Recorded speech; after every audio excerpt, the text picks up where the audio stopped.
আসসালামু আলাইকুম। আজকে নিয়ে আসলাম আপনাদের মাঝে ফুচকা আর চটপটির রেসিপি। তো এই ডাবলিগুলো আমি 6 ঘন্টা পানিতে ভিজিয়ে রেখেছি।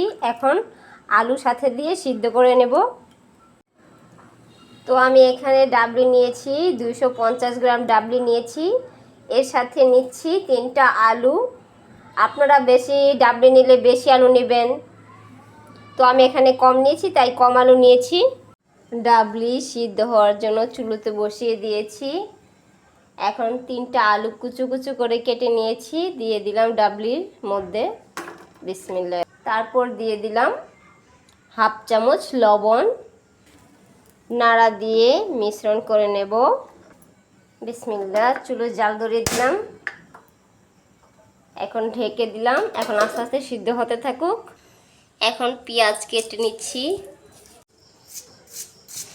এখন ধনেপাতা কেটে নিচ্ছি,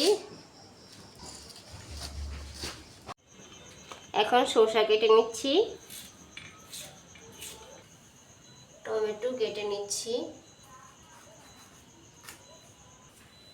ডিম গ্রেট করে নিচ্ছি। ডাবলি এখন সিদ্ধ হয়ে গেছে, দেখুন মাশাআল্লাহ সিদ্ধ হয়ে কি ঘন হয়ে গেছে। করব ফুচকা। তো এক বাটি ময়দা নিয়ে নিলাম, স্বাদ মতো লবণ, 2 চামচ তেল। এখন একসাথে এগুলো মিশ্রণ করে নেব।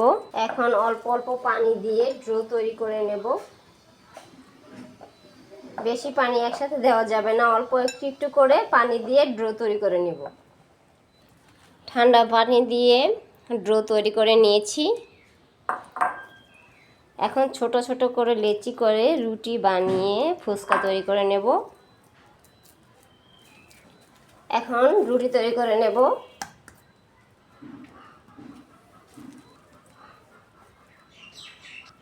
রুটি তৈরি করে নিয়েছি। এখন ছোট একটি গ্লাস দিয়ে বা আপনারা বোতলের মুখা দিয়েও কেটে নিতে পারেন। তো আমি একটা গ্লাসের মুখা দিয়ে কেটে নিচ্ছি।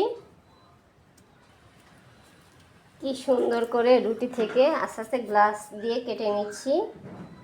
এই যে দেখুন,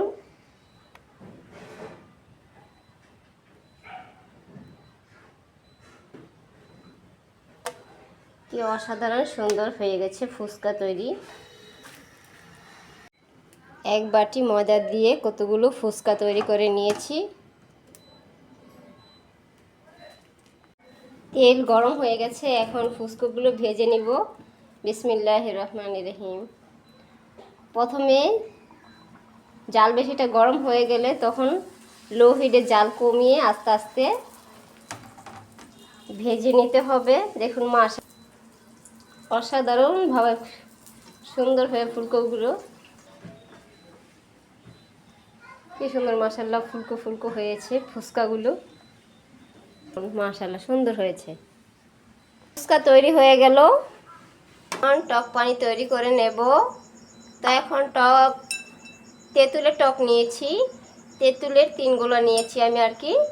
আপনারা যতটুকু বেশি করতে চাইবেন তাহলে তেঁতুল বেশি নেবেন, তো আমি কমই নিয়েছি। তেঁতুলের মধ্যে পানি নিয়ে নিয়েছি। এখন স্বাদ মতো দিয়ে দিলাম বিট লবণ, হাফ চামচ দিয়ে দিলাম ধনিয়ার গুঁড়ো, হাফ চামচ দিয়ে দিলাম পাঁচফোড়ন। এগুলো এখন একসাথে অ্যাড করে নেব বা মিশ্রণ করে নেব। এখন তেঁতুলগুলো আস্তে আস্তে গুলিয়ে নিব।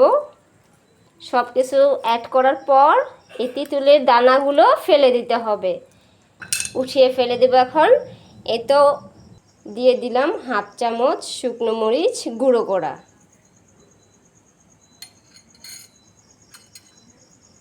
নাড়া দিয়ে মিশ্রণ করে নেব। এই তো তৈরি হয়ে গেল টক পানি। এই তো তৈরি হয়ে গেল চটপটি ফুচকা। যদি ভিডিওটা ভালো লাগলে চ্যানেলটি সাবস্ক্রাইব করে রাখুন। এমনইভাবে নতুন নতুন ভিডিও নিয়ে আপনাদের মাঝে চলে আসব। আপনারা লাইক শেয়ার দিতে ভুলবেন না। সেই পর্যন্তই সবাই ভালো থাকুন, সুস্থ থাকুন। আল্লাহ হাফেজ।